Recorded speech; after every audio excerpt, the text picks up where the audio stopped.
Thank you, Tess. We have stepped into the kitchen. You know, if you're trying to clean up your diet, you've probably heard about the Dirty Dozen or the Clean 15. But this morning, our guest, holistic health and fitness expert Lauren McBride, is joining us with a new number to keep in mind. It is 10, as in 10 pretend foods to avoid. So this is really interesting. Thanks for coming. Yes, thank you so much for having me. So today we're talking about the 10 pretend foods relating to the Dirty Dozen and the Clean 15. But what I found, there was a problem because the Clean 15 has a couple foods on it that I believe should always be purchased organic because the majority of their crops are actually genetically modified. Okay. So that's where the pretend comes from.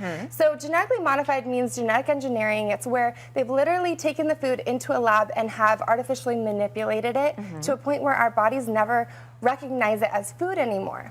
So you're saying that in terms of digesting, in terms of caloric burn, making energy, there can be some roadblocks in that. There can be some definite roadblocks. Okay. And so the problem is the danger is unknown. We don't know what's going to happen 10, 20, 30 years down the road with eating foods like this. It's not proven to be safe, and 38 countries have already banned it. Okay. So what they've done, really, they've taken a strawberry or a tomato, they've added a gene of a fish in order for crops to not freeze. That's the kind of stuff that we're seeing in foods nowadays. Okay, so let's run through your 10. Yeah, so the 10 foods are yellow squash. Yellow squash? I love yellow squash. So you mean all yellow squash because they just don't naturally grow? So all of these foods, majority of their crops are genetically modified. Okay. So they've been modified in some way, whether they're resistance to herbicides or different things like that. So whether it's crookneck or straight neck yellow squash is something you want to buy. Organic is a way to avoid the GMOs. So farmer's market, all that, you're good to go. Okay. And then zucchini is another one. You want to buy this organic as well.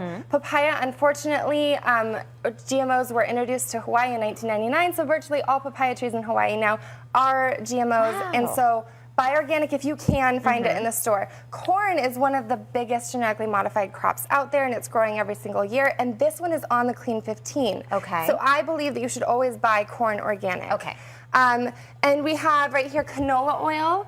Virtually all crops for canola seed is also genetically modified. It's not even the healthiest oil for you anyways. What do you cook with usually? Coconut oil, olive oil, and even avocado oil. Okay.